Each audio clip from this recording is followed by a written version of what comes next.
네, 안녕하십니까. 이번 시간에는 행정상 사실행위에 대해서 함께 살펴보도록 하겠습니다. 사실행위 굉장히 중요한데요. 사실행위 보기 전에 행정행위라는 게 비교를 하면서 우리가 가야 되기 때문에 행정행위의 개념 요소 다시 한번 확인해 보겠습니다. 첫 번째, 행정행위라는 것은 5가지 개념 요소가 있었죠. 첫 번째는요, 행정청의 행위여야 한다. 그다음 두 번째, 구체적인 사실, 구체적 사실에 관한 법 집행이어야 된다.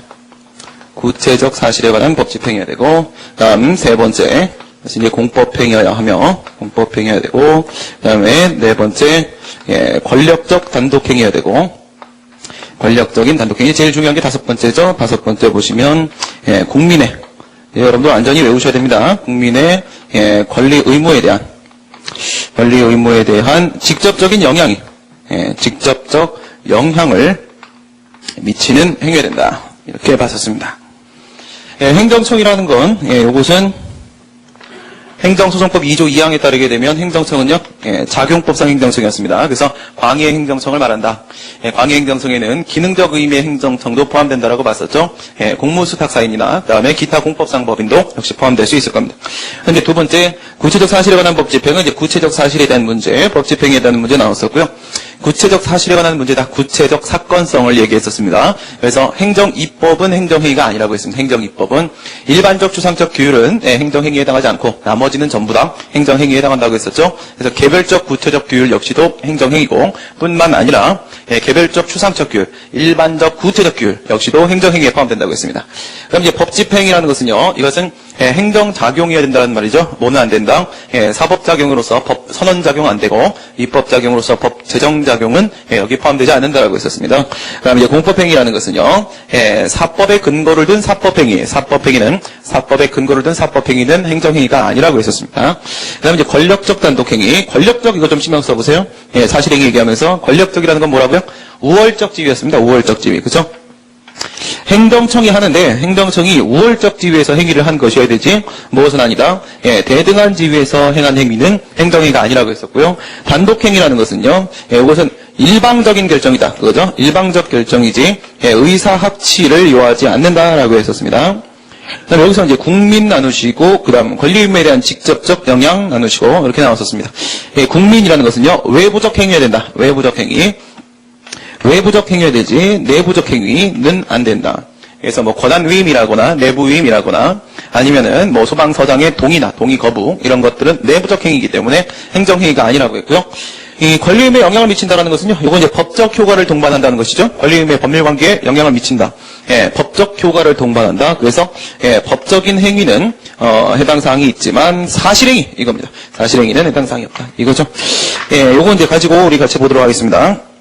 행정상 사실행위 보시면 의의가 직접적으로 법적 효과의 발생을 목적으로 하는 것이 아니라 사실상의 결과 발생만을 목적으로 하는 행위를 말하는 것이다. 사실적 효과만 발생시킨다. 이거요. 사실적 효과만 발생시킨다는 것은요. 권리의무에 영향을 미치지 않는다는 얘기죠. 법적 효과 발생을 의도하지도 않고 또한 법적 효과 발생을 동반하지도 않는 행위. 우리 이것을 사실행위라고 합니다. 옆에다 써놓으시고요. 이렇게 얘기하는 사실행위는 본래적 의미의 사실행위. 본래적 의미의 사실행위는 뭐다? 비권력적 사실행위입니다. 옆에다 써놓으시고 협의의 사실행위는 본래적 의미의 사실행위는 비권력적인 사실행위입니다. 비권력적 사실행위.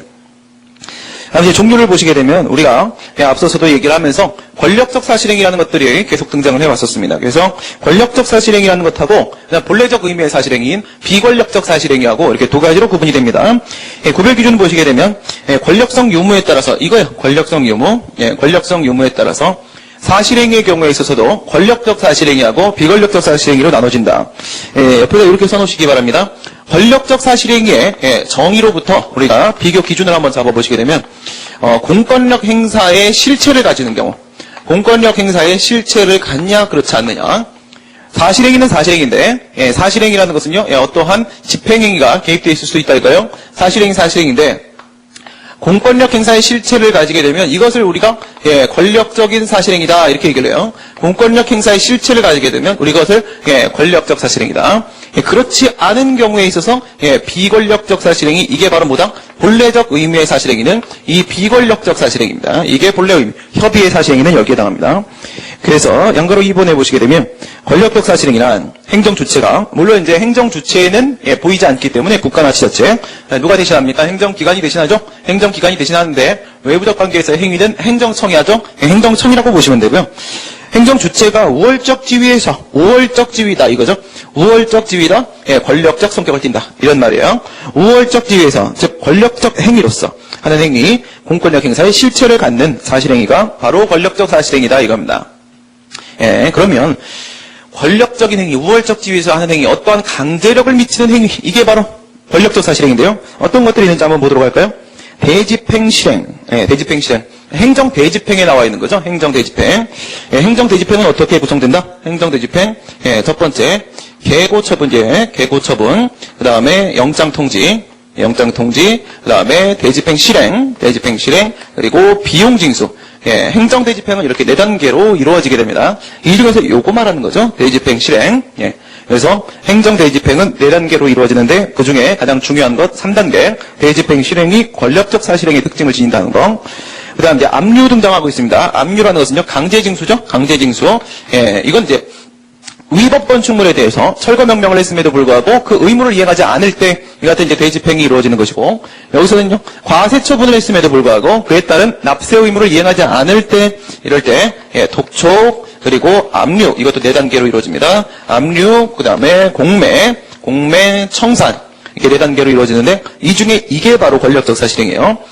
위에 있는 행정대집행도 밑에 있는 행정상 강제징수 역시도 모두 다 권력적 사실행위의 성격을 띠는 대집행 실행과 압류가 가장 중요합니다. 그래서 대집행 실행과 압류, 권력적 사실행위의 성격을 띈다.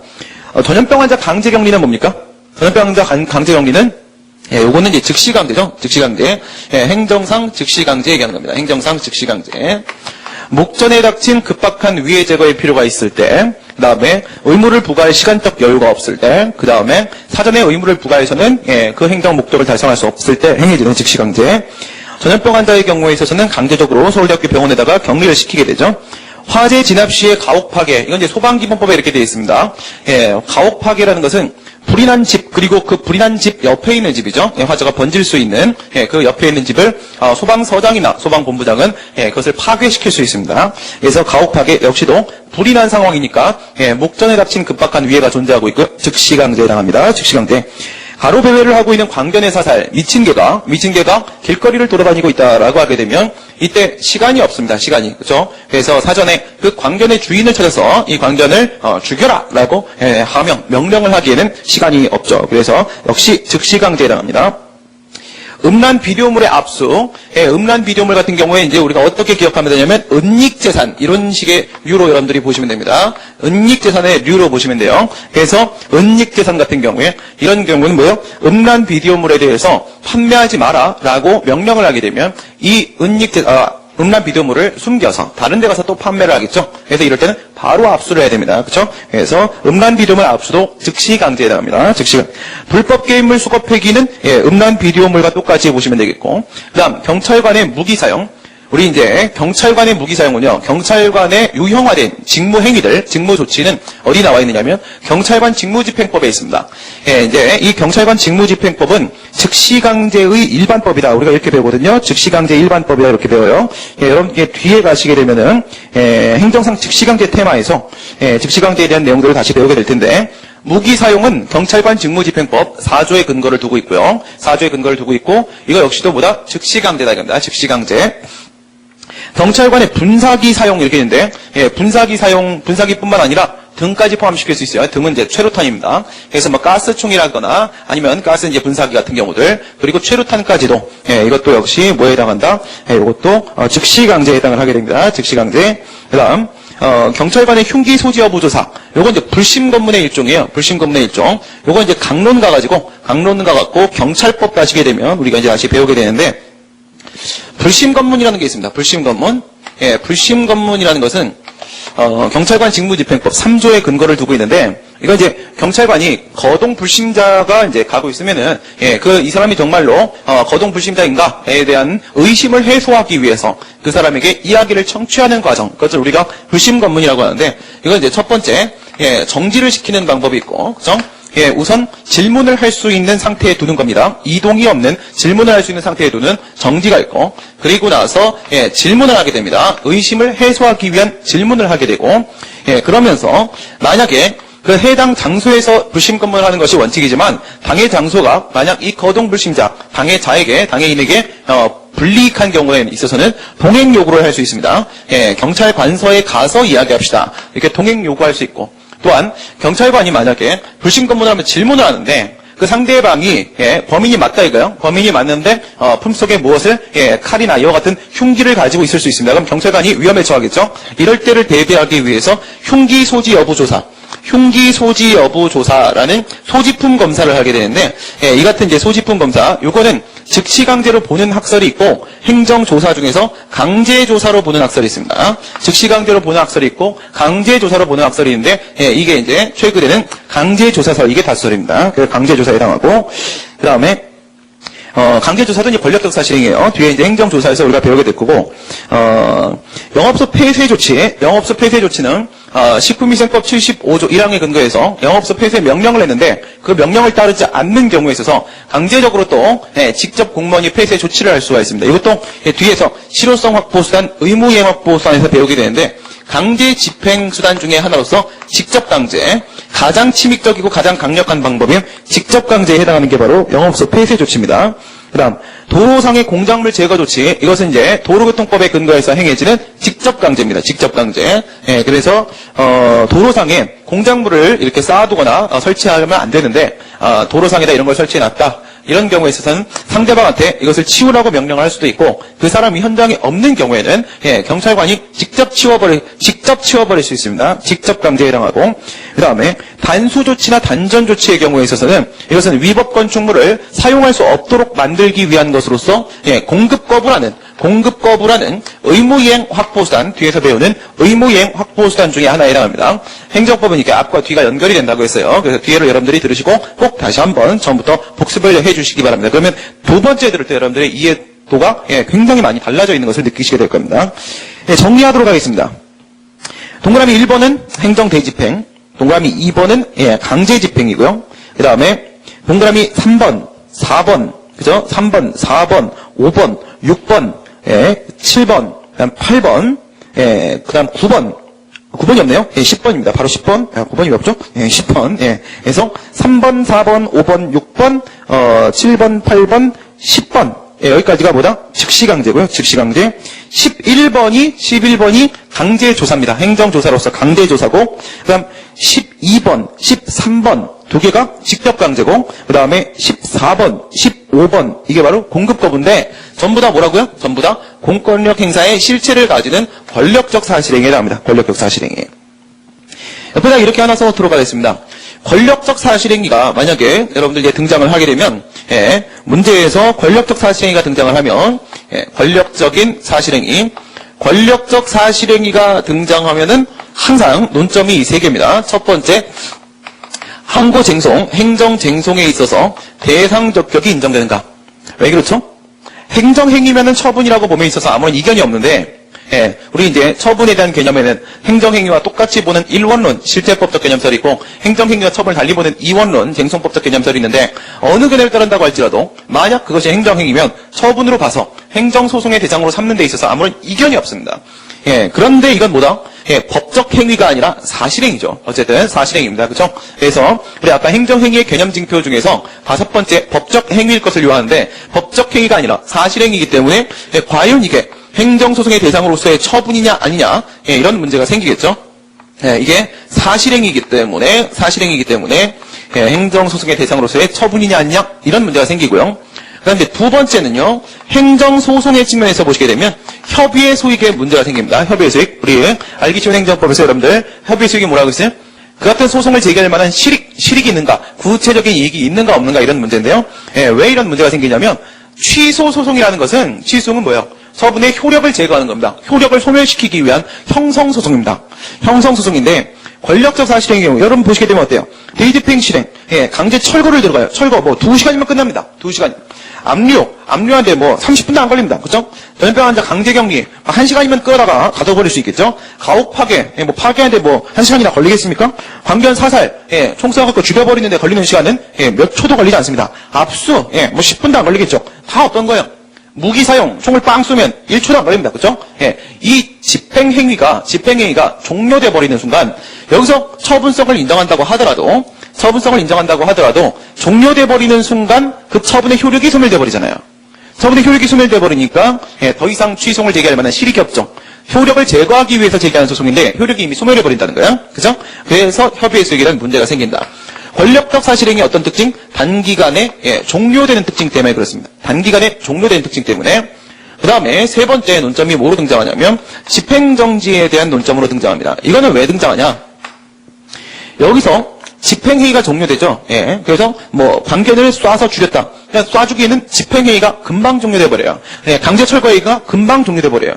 집행정지를 걸어버리게 되면 그 집행행위를 멈추게 만들 수 있죠.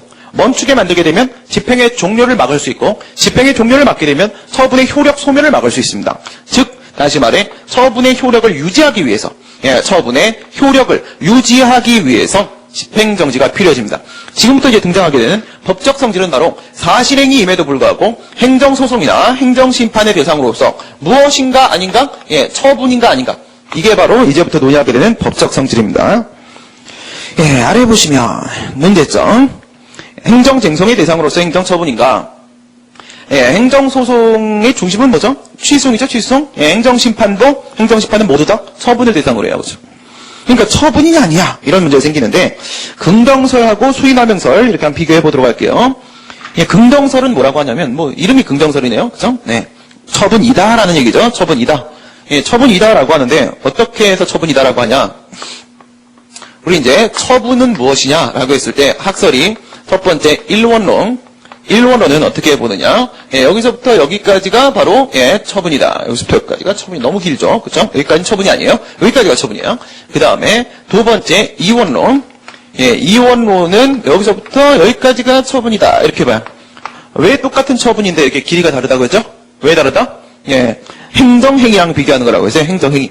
행정행위는 우리 아까 봤던 5개의 개념 요소를 충족시키면 바로 행정행위입니다. 그러니까 행정행위는 딱 이게 행정행위다 이렇게 말할 수가 있어요. 그렇죠? 그러니까 행정행위는 예, 어디서부터 어디까지, 행정행위는 여기서부터 여기까지 행정이다. 행정행위는 여기서부터 여기까지 행정이다. 행정행위는 결국은 예, 상수값이란 말입니다. 그래서 이 노란색의 행정행위가 예, 과 비교했을 때 과연 처분은 무엇인가? 예, 처분이 행정행위랑 똑같다. 예, 처분이 행정행위보다 크거나 같다. 이렇게 돼 있는 경우죠.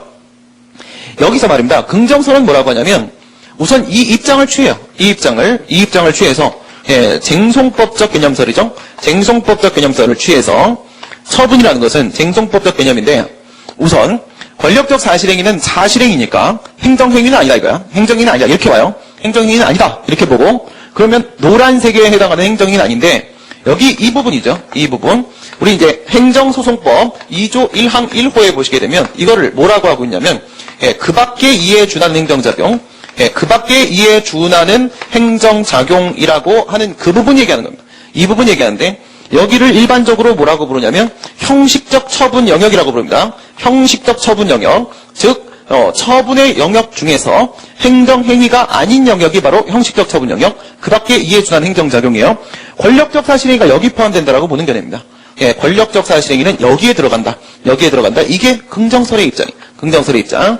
그 얘기는 바로 뭐다? 권력적 사실행위는 행정행위는 아니지만 처분에는 포함되는 무엇이다? 예, 형식적 행정행위다. 형식적 행정행위다. 이렇게 인정하는 견해가 바로 긍정설이고요. 그 다음 수인하명설의 경우에 있어서 어떤 식으로 보냐면 수인하명설은 권력적 사실행위라는 것은 이건 합성행위다 이렇게 봐요. 합성행위다.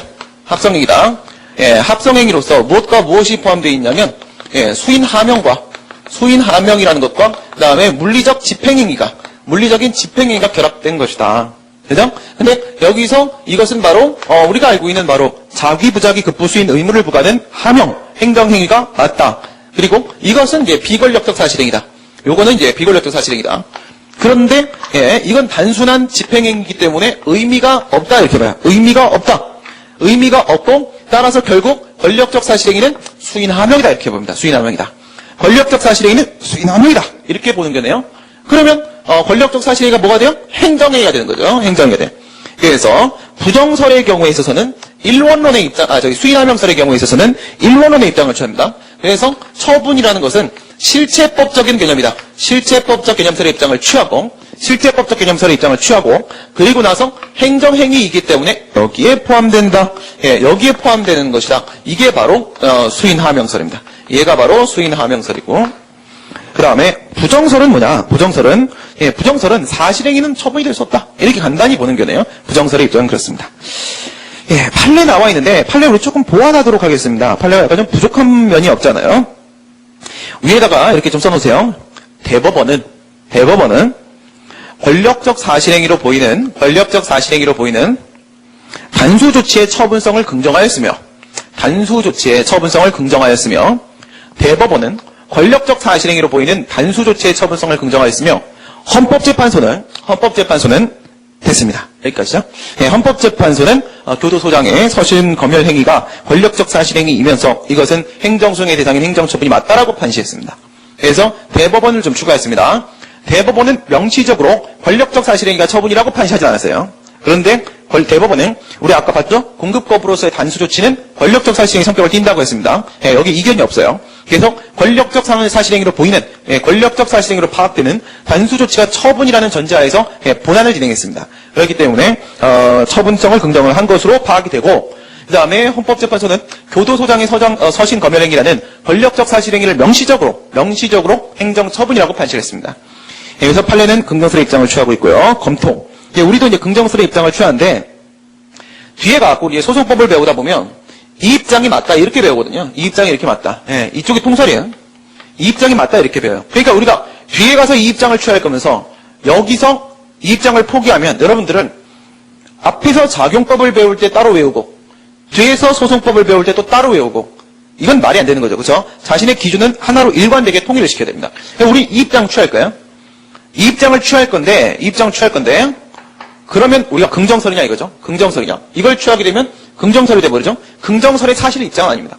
엄밀하게 긍정설의 입장은 아니에요. 왜냐하면 일반적으로 이렇게 봐요. 이렇게. 권력적 사실행위는 수인하명과 집행행위가 결합된 것이 이렇게 보거든요. 그러니까 우린 이 부분에 초점을 맞출 겁니다. 이 부분에다가. 그래서 수인 의무를 부과하고 있으니까 권력적 사실행위는 행정행위가 맞다. 행정행위가 맞아요. 그런데 행정행위라고 하게 되면 요 입장을 취해도 당연히 처분성이 인정되죠. 행정행위는 무조건 처분이잖아요. 행정행위는 노란색이잖아요. 노란색은 무조건 어쨌든 여기를 취해도 처분 안에 포함되잖아요. 그렇죠? 그렇게 접근하는 겁니다. 그렇게. 그러니까 여기서 이런 방식으로 분석을 하는 게 이게 수인하명설이고 이렇게 분석을 안 하는 게 긍정설인데 우리가 처분성을 긍정을 하긴 할 것입니다만은 그렇다고 우리가 이론론의 입장을 취할 수는 없어요. 그렇죠? 그렇기 때문에 우리는 어쨌든 결과적으로는 긍정설인데 그렇다 하더라도 긍정설과 완전히 똑같은 건 아닙니다. 그 다음에 이제 비권력적 사실행위 가도록 합니다. 두 개의 이제 비교를 해보시게 되면은 어떤 문제가 생기냐면 비권력적 사실행위는 말이에요. 비권력적이죠. 강제력을 미치지 않습니다. 권력적 사실행위 뭐예요? 여기서 만약에 대집행 실행을 한다. 행정청이 철거 의무를 부과했던 의무부과청 말하는 거예요. 의무를 부과한 그 행정청이 강제 철거를 들어갈 때 그 의무자 상대방이 저항하면 안 돼요. 절대 저항하면 안 됩니다. 저항하게 되면은 그에 따른 또 실력 행사에 대한 문제로 넘어가게 돼요. 저항하면 안 되고 참아야 되거든요. 그러니까 강제 철거라는 집행행위를 하게 되면 참아야 됩니다. 세금을 안 내서 그 사람의 재산을 압류할 때 압류라는 집행행위를 할 때 빨간 닥칠 붙이죠. 그죠? 그럼 그걸 팔 수가 없어요. 참아야 됩니다. 뛰면 안 됩니다. 그죠? 그 다음에 전염병 환자 강제 격리할 때 자신이 법정 전염병 환자입니다. 나도 자유롭고 싶습니다.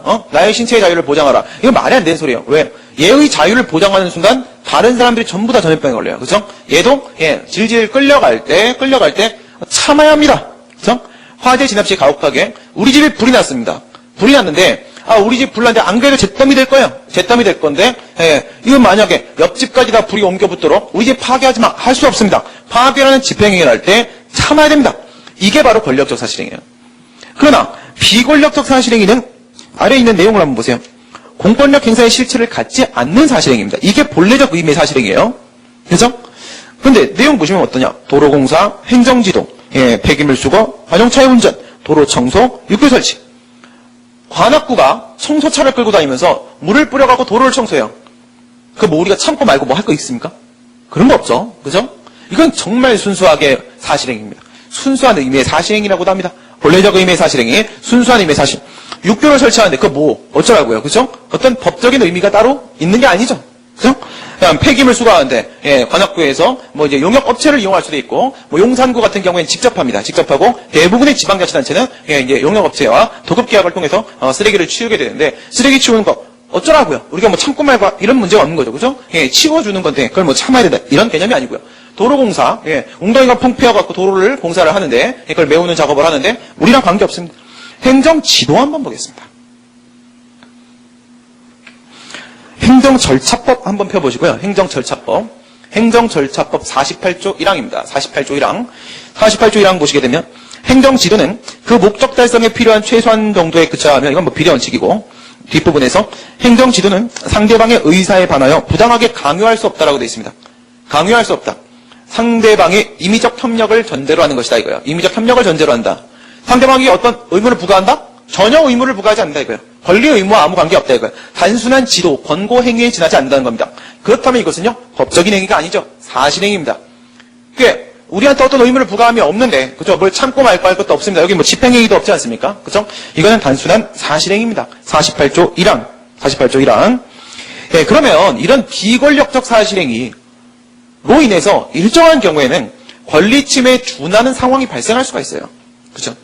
이런 경우에 과연 여기에 대응해서 불복 방법으로서 행정쟁송을 제기할 수 있겠는가? 똑같은 문제 뭐가 생겨요?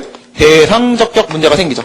권력적 사실행위뿐만 아니라 비권력적 사실행위도 여기다가 소송을 제기할 때, 심판을 제기할 때 과연 그 소송의 대상, 심판의 대상으로 인정할 수 있겠는가? 처분성 논의가 나오게 되는 겁니다. 문제점 보시면 행정행위 외의 행정작용은 여러분 권력적 사실행위는 그 강제철거가 들어오면 그것을 참아야 된다고 했어요. 어떤 의무를 부과하죠.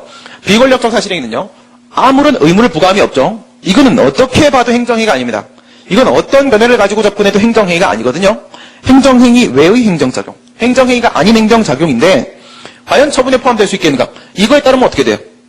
일원론에 따르게 되면은 이제는 비권력적 사실행위죠. 일원론에 따르면 비권력적 사실행위는 절대로 행정행위일 수가 없어요. 행정행위 노란색일 수가 없으면 처분 하얀색일 수도 없는 거죠. 이거에 따르게 되면 비권력적 사실행위는 어떤 경우에도 처분일 수가 없습니다. 그래서 지금 이 논의는 어디에 바탕을 두고 있는 거냐면 여기다가 바탕을 두고 있는 거예요. 여기 이원론.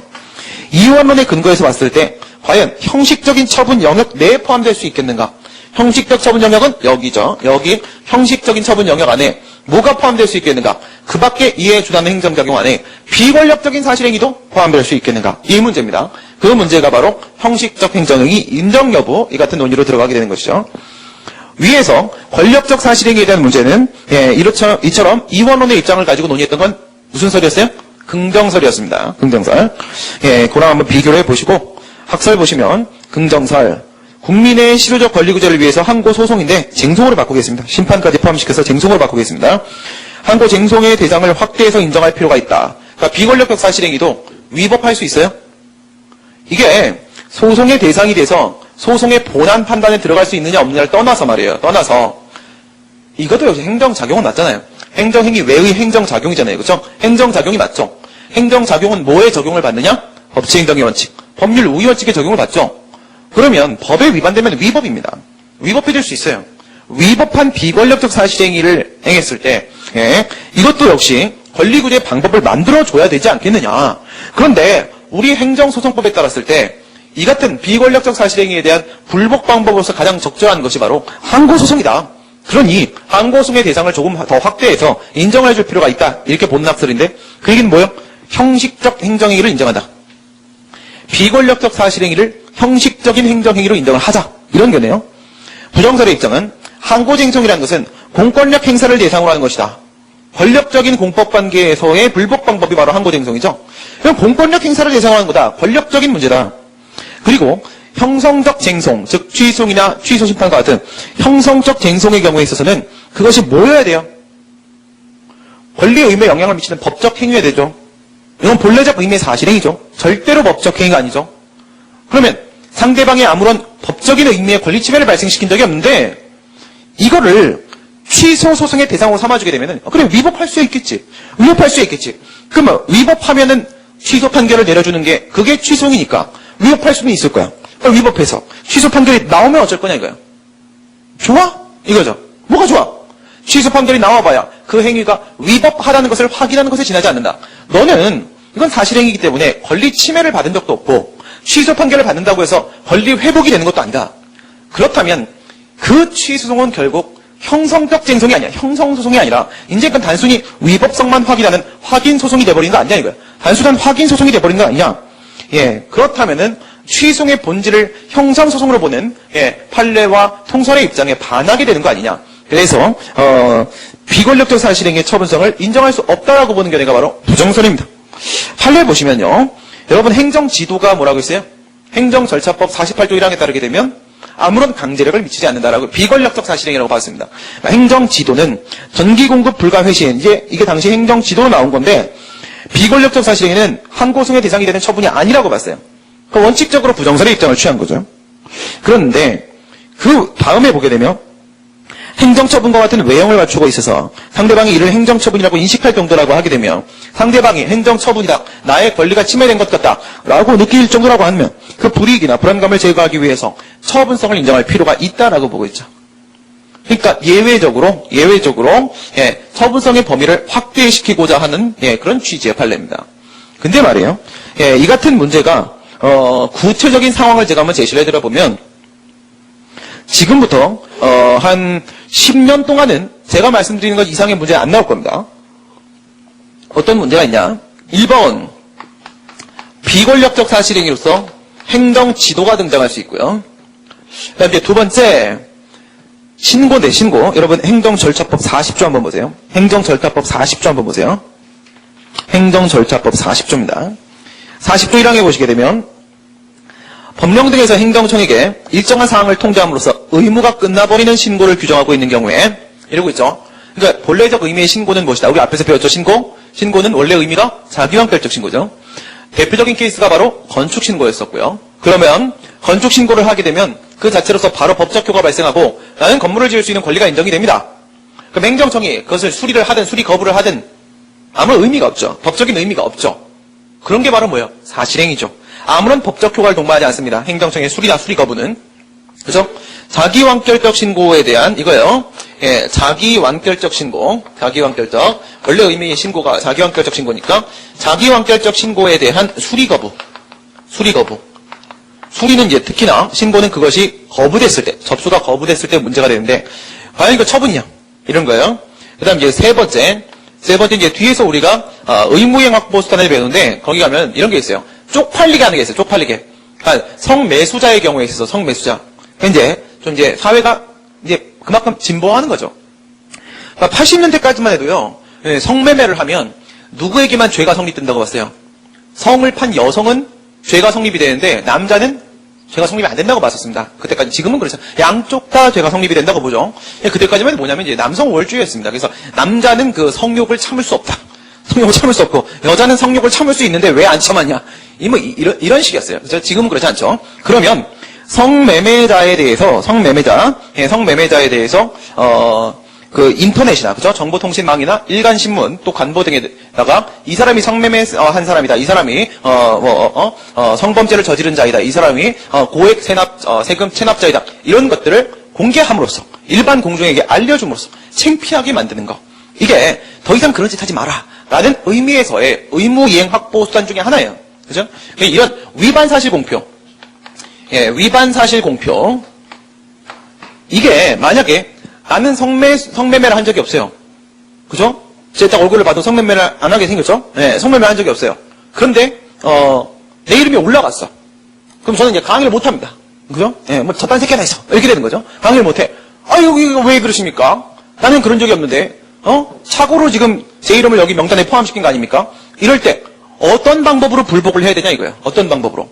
불복할 수 있는 방법으로서, 과연 항고송을 제기할 수 있겠는가? 역시 이게 처분이냐 아니냐. 이런 문제가 생기는데 이것들이 전부 다 뭐냐면, 이것들이 전부 다 비권력적인 사실행위예요. 비권력적 사실행위입니다. 과연 이것이 급처분성이 인정될 수 있겠는가? 문제가 나와 봐야 요 정도밖에 안 나온다는 거예요. 그러면 여기서는 이제 여러분들이 뭘 고려하시냐면 사실상 강제력의 계속이 이루어지고 있는가? 사실상 강제력의 계속이 이루어지고, 그러니까 국가에서 통일별을 좀 심고 싶은데 이걸 좀 권장을 하고 싶어요. 이런 걸 이제 행정 지도 중에서 조성적 지도라고 합니다. 조성적 지도. 또는 관악구에서 목욕탕 요금을 좀 내리라고 합니다. 목욕탕 요금 인하 권고를 해요. 뒤에서 우리 행정 지도에서 배우는데 이런 걸 우리가 규제적 지도라고 해요. 규제적 지도. 이런 행정 지도는 전부 다 비권력적 사실행위죠. 이 자체로서는 아까 행정절차법 48조 1항에서 보신 바와 같이 상대방에게 아무런 의무를 부과하지 않아요.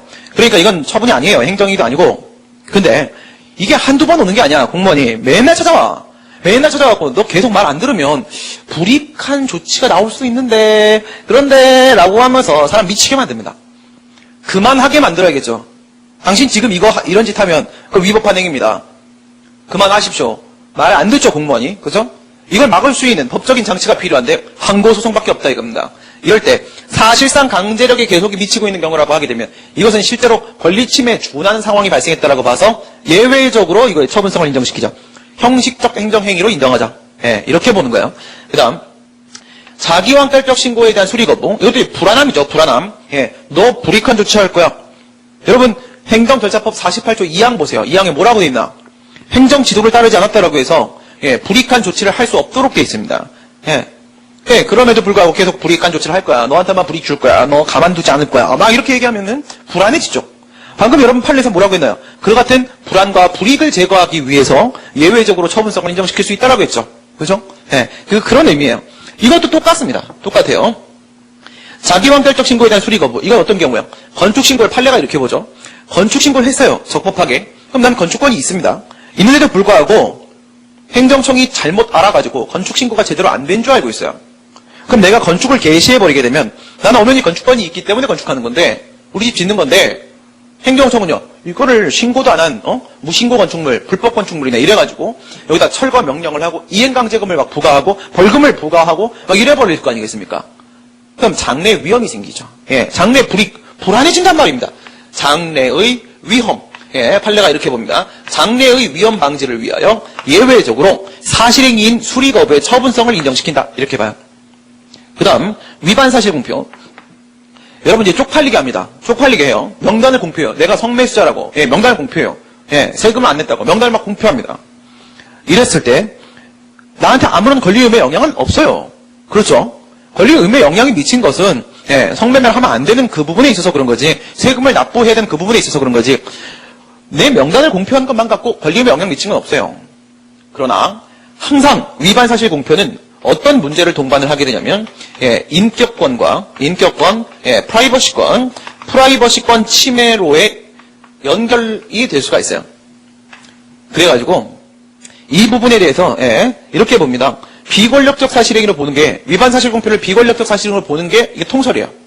그럼에도 불구하고 이 같은 인격권이나 프라이버시권 침해에 대한 문제를 고려할 때 이게 만약 착오로 명단이 공표됐다라고 하게 되면 예외적으로 이 처분성을 인정시켜서 항고소송의 대상으로 삼아주자. 이게 바로 통설입니다. 그래서 이거 세 개만 여러분들 기억하시면 돼요. 검토 보시게 되면은 행정지도 등 비권력적 사실행위를 취소 쟁송으로 바꾸겠습니다. 행정심판 포함해서 취소 쟁송의 대상으로 삼았을 때 그 취소 쟁송이 법률관계 변동은 전혀 초래하지 않고 왜? 단순히 사실적 효과만 발생시킨 거니까 법적 효과를 발생시킨 적이 없으니까 나의 권리 침해를 발생시킨 적이 없으니까 취소 판결이 나와도 권리 회복이 되는 것도 아니거든요. 그렇죠? 그래서 변동을 초래함이 없이 처분의 위법성만 확인하기 위한 객관적인 쟁송, 확인 쟁송에 그치게 되므로 원칙적으로는 이런 식의 비권력적 사실행위를 처분으로 보는 형식적인 행정행위 인정은 불가능하다. 다만 사실상 강제력의 개성이 인정되는 경우 등에는 예외적으로 인정할 수 있다는데 이거 얘기한 거고요. 추가로 여러분들 여기까지 기억해 놓으세요. 여기까지 기억을 해 놓으시기 바랍니다. 다음에 집행적 사실행위와 독립적 사실행위입니다. 사실행위라고 했을 때 그것이 뭔가를 집행하기 위해서 행해지는 물리력 행사일 때가 있고 아닐 때가 있어요. 아시겠죠? 그래서 집행적 사실행위 보시면 법령이나 행정행위를 집행하기 위해서 이루어지는 사실행위고 독립적 사실행위는 그렇지 않은 것이다. 이렇게 돼 있어요.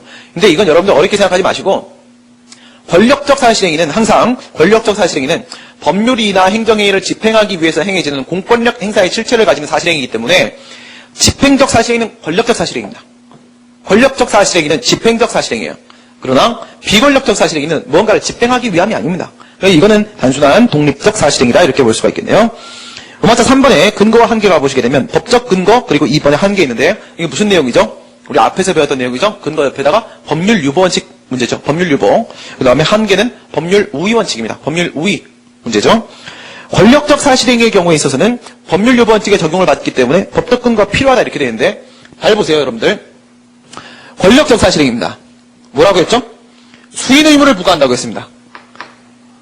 여러분 수인 의무, 자기, 부자기, 급부, 수인 의무는 전부 다 침익적이잖아요. 다 침익적이죠. 그러면 권력적 사실행위는 뭐예요? 뭐라고 볼 수 있어? 침해적 행정작용이라고 볼 수 있죠. 예, 침해적 행정작용이라고 볼 수 있죠. 우리 앞에서 법률유보원칙 배울 때 뭐라고 배웠습니까? 침해적 행정작용의 경우에 있어서는 법률유보원칙은 법률 우위원칙과 달리 일정한 영역에만 적용되죠. 그런데 침해적 행정작용은 그 영역을 어디까지 인정할 것인지에 대한 어떤 학설을 따른다고 할지라도 당연히 법률유보 적용된다고 보죠. 그러니까 권력적 사실행위는 침익적 행정작용이에요. 그러니까 법적 근거 필요한 건 당연하죠. 당연합니다. 그 다음에 비권력적 사실행위 보시게 되면 법률유보 원칙에 적용을 받지 않기 때문에 따로 법적인 근거가 필요한 것은 아니다라고 되어 있습니다. 예, 따로 필요한 것은 아니다. 왜 그래요? 수익적이고 침익적이고 할 게 없습니다. 아무런 효과를 발생시키질 않아요. 아무런 법적 효과를 동반하지 않기 때문에 당연히 법적 근거 필요 없습니다. 그렇죠? 예를 들어서 여러분 생각해 보세요. 행정 지도를 하는데 행정 지도를 할 때 법적 근거 따로 필요하겠습니까? 상대방에게 어떤 의무를 부과하는 게 아니에요. 그냥 협조 좀 해주시죠. 이 말도 못합니까? 그죠? 이 정도 말은 할 수 있잖아요. 통일 배우시는 분은 괜찮을 거예요. 비전이 있어요. 말은 할 수 있는 거 아니겠습니까? 따로 법적 근거 없어도 비권력적 사실행위는 충분히 가능합니다. 그러나 위반 사실 공표는 아니에요. 위반 사실 공표는 이거는 비권력적 사실행위임에도 불구하고 예외적으로 법적 근거가 필요합니다. 그래서 홍정선 교수님은 뭐라고 하냐면 위반 사실 공표는 비권력적 사실행위로서 비권력적 사실행위다 이거예요.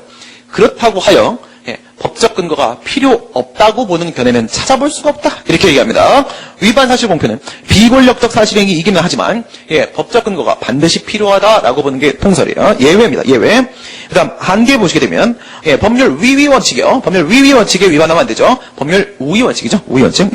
오타입니다. 우위 원칙. 그래서 법률 우위 원칙은 모든 행정작용에 적용되는 것이고 그리고 비권력적 사실행위 역시도 마찬가지죠. 행정작용의 일종이죠. 그러니 당연히 법에 위반되면 안 되는 건 당연한 거예요. 있는 법에는 위반하지 말아야죠. 그렇죠? 이건 뭐랑 비교하는 거야? 위에 있는 법률 유보랑 비교하는 겁니다. 법률 유보는 일정한 영역에만 적용되지만 법률 우위는 한계, 법률 우위는 모든 행정작용에 적용되는 것이기 때문에 그렇습니다. 다음 권리구조 보시게 되면 첫 번째 1차적 권리구조로서의 행정쟁송, 2차적 권리구조로서의 손해 전보 있고요. 그 다음 행정쟁송에 연결된 가구제 있고요. 그 다음에 결과제거 청구에 대한 문제, 헌법소원과 관련된 문제까지 다뤄놓고 있는데 제일 중요한 건 행정쟁송이죠. 행정쟁송 보시면 권력적 사실행위 처분입니까? 우리 앞에서 수의남용설 따라도 긍정설 따라도 그리고 판례 따라도 우리의 입장을 취해도 긍정설이죠. 그렇죠? 처분성 인정됩니다. 그러면 행정쟁송의 대상은 우선 될 수 있다고 했어요. 논점이 뭐뭐 있다고 했습니까? 대상적격, 협의의 소익, 그리고 집행정지 있다고 했죠? 협의의 소익에 문제 생길 겁니다. 단기간에 종료되는 특징으로 인해서, 예를 들어서 대집행 실행돼 있네요? 2시간이면 철거가 끝나다는 거예요. 그렇기 때문에 집행이 끝나버리면, 철거가 끝나버리면 더 이상 저항하지 않고 참아야 되는 의무도 이제 더 이상 없는 겁니다. 소멸돼 버리는 거예요. 수인 의무도 소멸됩니다. 의무가 소멸되면 법적 효과가 소멸되니까 그 처분의 효력도 같이 소멸되는 겁니다. 그렇죠? 효과가 소멸되는 거예요. 그래서 단기간에 종료된 특징 이거였죠. 이것 때문에 협의의 소익이라는 논점 등장하고요. 그다음 예외적으로 전염병 환자 강제격리인데 또 이런 것도 생각해 볼까요? 승용차 압류 처분 생각해 보세요. 아까 전에 강제징수로서 압류도 있었죠. 세금을 내지 않았다라고 해서 승용차를 압류해 갔어요. 국가에서. 압류 처분은 권력적 사실행위예요. 압류하는데 걸리는 시간은요. 몇 시간 걸리지 않아요. 그런데 협의의 수익이 인정될까요? 이건 인정됩니다. 전염병 환자 강제격리도 권력적 사실행위지만 즉시강제였죠. 인정됩니다. 왜 그렇죠? 계속적 성질이 인정되니까. 계속적 성질이. 즉 취소를 제기해갖고 취소 판결을 받게 되면은 전염병 환자 강제격리는요. 서울답게 병원에서 밖으로 나올 수 있게 됩니다. 승용차 압류 처분은요. 승용차를 돌려받을 수 있습니다. 그죠? 그렇기 때문에 예외적으로 협의의 소익이 인정될 수도 있습니다. 비권력적 사실행위는 원칙적으로 처분성이 인정되지 않기 때문에 애당초 대상적격 흠결로 각하되어버립니다. 각하되어버리는데 예외적으로 아까 이거 3개죠. 이런 경우에는 인정될 수 있습니다. 대상적격이 인정될 수 있다. 손해 전보 보시게 되면 권력적 사실행위의 경우에 있어서는 그것이 위법하여 일정한 손해가 발생하면 국가배상법 2조 1항 본문에 근거해서 손해배상 청구 당연히 가능하겠죠. 그렇죠? 예. 그 다음에 만약에 적법한 공권력 행사로 인해서 특별한 희생에 상당하는 재난적 손해가 발생하면 손실보상도 당연히 가능합니다. 이거 이제 뒤에서 우리 손해전보제도 배우면서 국가배상과 손실보상에서 자세하게 배우게 될 겁니다.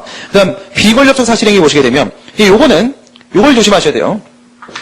뭘 조심하시냐면 국가배상법 제2조 1항에 따른 손해배상 청구를 하려면 요건을 7개를 갖춰야 되는데 첫 번째 공무원의 행위여야 되고 두 번째 직무행위여야 되고 세 번째 그것을 집행하면서 네 번째 고의 또는 과실 다섯 번째가 아니군요. 예, 죄송합니다. 법령 위반, 위법성 여섯 번째 손해 일곱 번째 위법한 행위와 손해 발생 사이에 인과관계가 인정돼야 됩니다.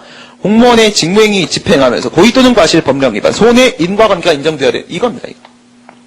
직무행위. 통설 판례에 따르게 되면 이것을 공법행위로 해석을 하게 돼요. 뒤에서 우리 자세하게 배우게 될 거예요. 공법행위로 우리가 해석을 하게 되는데 공법행위로 해석을 하게 되는데 이 공법행위는 세 가지를 불문하거든요. 첫 번째, 그것이 법적 행위인가, 그것이 사실행위인가. 두 번째, 그것이 권력적 행위인가, 그것이 비권력적인 행위인가. 세 번째, 그것이 자비행위인가, 그것이 부자비행위인가. 비권력적 사실행위. 어느 쪽이든 포함되죠. 그래서 국가배상법상 직무행위의 범위 안에 비권력적 사실행위도 포함됩니다. 따라서 비권력적 사실행위로 인해서 손해가 발생하면 손해배상 청구 가능하고요. 다만 손실보상은 안 됩니다. 손실보상은 국가배상법처럼 이런 식으로 해갖고 뭐 직무행위는 뭐 이런 걸 다 포함한다. 이런 일반법도 없어요. 일반법도 없고 그리고 헌법 제23조 3항에 근거를 한다고 하더라도 이건 무조건 권력행위예요. 권력행위. 공권력 행사에 대해서만 인정됩니다. 그래서 비권력적 사실행위 쪽에서의 손실보상이라는 건 존재하지 않습니다. 굉장히 중요한 부분입니다, 여러분들. 왜 이게 중요하냐면 행정작용의 행위 형식이 수없이 많잖아요. 뭐 부관도 있고, 뭐 단계적 행정결정도 있고, 뭐 행정행위도 있고, 뭐 여러 가지 있습니다. 자동화 결정도 있고. 그런데 이게 중요한 게 아니라 여러분들이 시험을 준비하면서 있어서 학자들이 이 셀 수도 없는 수많은 행위 형식을 딱 3개로 분류해서 검토를 해요, 법적 성질을. 산발의 이론이라고 합니다. 누가 만들었냐? 제가 만들었습니다. 산발의 이론. 산발의 이론. 산발의 이론은 뭐냐면 그 수많은 행위 형식을 3개로 나눠요. 첫 번째 행정행위, 두 번째 우리 앞에서 배운 행정입법, 세 번째 지금 얘기하는 사실행위. 그 3개로 다 검토합니다. 그러니까 지금 우리가 얘기하고 있는 이 사실행위 부분이 이후에 배우는 모든 내용들을 이걸로 다 우리가 법적 성질을 검토하게 될 거예요. 그래서 여러분들이 이거 지금 이 얘기를 잘 알아들으셔야 돼요. 그 다음에 가구제 보도록 할게요. 가구제. 권력적 사실행위의 논점이 뭐뭐 있었나요? 대상적 협의 수익 집행정지였죠. 집행정지가 바로 임시적 권리구제수단, 가구제수단이죠. 그쵸? 앞에서 행정쟁송 얘기할 때 대상적 격과 협의 수익까지만 얘기가 나왔습니다. 지금 이제 집행정지 나오는 겁니다. 권력적 사실행위는 우선 첫 번째, 행정처분으로서 가구제의 대상이 될 수가 있으며 단기간에 종료된 특징 때문에 권리보호 이익이 부정될 수 있는 경우에 집행정지가 필요한데 만약 이미 권리보호 이익이 부정됐을 때는 집행정지도 불가능하다. 잘 이해가 안 되실 수 있습니다. 아직 집행정지 여러분들이 안 배우셔갖고 위에다가 써놓도록 하겠습니다. 위에다가 이렇게 써놓으세요. 집행정지의 요건 우선 암기하십니다. 집행정지를 언제 해주는 거냐 했을 때 적극적 요건, 그 다음 소극적 요건. 적극적 요건이 이제 4개가 있어요. 4개가. 소극적 요건이 이제 2개가 있어요. 첫 번째, 적극적 요건이 바로 적법한 본안 판단이 계속되고 있어야 된다. 두 번째, 집행정지의 대상으로서 처분이 존재해야 된다. 세 번째, 회복할 수 없는, 회복하기 어려운 손해 발생이 예견돼야 된다. 네 번째, 그 같은 손해의 긴급한 필요가, 방지해야 될 필요가 존재해야 된다. 다섯 번째, 중대한 공공복리에 영향을 미치면 안 된다. 여섯 번째, 청구의 이유 없음이 명백하면 안 됩니다. 이렇게 돼 있어요. 잘 보세요. 여러분, 집행정지라는 것은 취송을 제기하고 나서, 여기서 승소 판결을 받아도, 원고 승소 판결을 받아도 실질적으로 권리구제가 되지 않는 상황이 발생할 수 있기 때문에, 그래서 집행정지라는 임시적 권리구제 수단을 사용을 하게 되는 겁니다. 승소 판결이 어쨌든 본안 판결 나올 때까지 현재의 이 친구의 지위를, 법적 지위를 그대로 좀 보존시키려고 하는 거예요. 그러면 취송이라는 본체송이 우선 제기돼 있어야 됩니다. 취송이 바탕이 돼야 돼요. 취송이 없으면 본안 판결이 없잖아요. 본안 판결이 없는데, 뭐를 위해서, 본안 판결의 실효성을 확보하기 위해서, 실질적인 권리구제가 가능하도록 하기 위해서, 그걸 집행정지를 하는 건데, 본안 판결이 없습니다. 이게 있어야 돼요. 적법한 본안 판단이. 그 다음, 집행정지 대상으로서의 처분. 집행정지라는 것은요, 처분의 효력을 정지시키는 건데, 근데, 처분의 효력이, 우선 처분이 있어야지 무슨 효력이 발생을 하고, 정지를 시킬 대상이 있겠죠. 부작위 같은 건 대상이 되지 못합니다. 부작위는. 아무것도 없으니까. 그죠? 그 다음, 회복하기 어려운 손해. 회복하기 어려운 손해가 없다고 하게 되면 그냥 소송이 끝날 때까지 기다려야 되는 게 맞습니다. 근데 이건 좀 긴급하게, 어떻게 긴급한 필요가 있어서 그것도 그 손해가 이건 금전적으로 전부시킬 수 없는 손해예요. 돈으로 해결할 수 없는 문제입니다. 이런 거면 빨리 해결해 줘야 되는 거예요. 그 다음 여기서 집행정지를 시킨다고 했을 때 그 처분을 정지시킴으로써 공익을 심각하게 침해할 때는 집행정지를 해줄 수가 없습니다. 집행정지라는 것은 원고 승소 판결을 받았을 때 필요한 건데 청구에 이유 없음이 명백하면 패소가 100% 가능성이면 이럴 때는 승소 가능성이 전혀 없으니까 집행정지도 인정될 수가 없습니다. 근데 말이에요. 이 중에 이거 두 개는 말이에요. 이거 두 개는 집행정지를 하기 위한 신청 요건이고요. 신청 요건. 신청 요건은 이게 깨지면 각하됩니다. 집행정지가 각하 결정이 나와요. 각하 결정이. 집행정지 신청이. 여기에 있는 이거는 집행정지의 본안 요건입니다. 본안 요건. 이게 만약 깨지면 집행정지가 기각 결정이 나옵니다. 이러면요. 집행정지의 본안 요건입니다. 본안 요건이니까 여기에 해당하게 되면 집행정지 신청이 기각 결정이 나옵니다. 근데 지금 뭐라고 했냐면 권력적 사실행위는 우선 처분이다. 이거 얘기하는 거예요. 대상적격. 처분이니까 취송을 제기한다면 적법한 소송이어서 그것이 인정된다. 이런 얘기고 중간에 권력적 사실행위가 단기간에 종료된 특징 때문에 권리보호이익이 깨지면 어떻게 돼요? 협의의 소익이 흠결돼서 각하 판결 이거예요. 협의 소익이 깨지면 그 취송이 적법하지가 못하죠. 부적법한 소송이 돼서 각하돼버리죠. 각하돼버리면 취소 소송이 없어져 버리기 때문에 집행정지도 인정될 수 없다. 그런 얘기입니다. 비권력적 사실행위는요. 비권력적 사실행위는 애당초 어떻게 돼요? 애당초 취송의 대상이 아닙니다. 취송의 대상이 아니기 때문에 취송이 없어요. 없으면 당연히 집행정지라는 것도 인정이 될 수가 없겠죠. 그죠?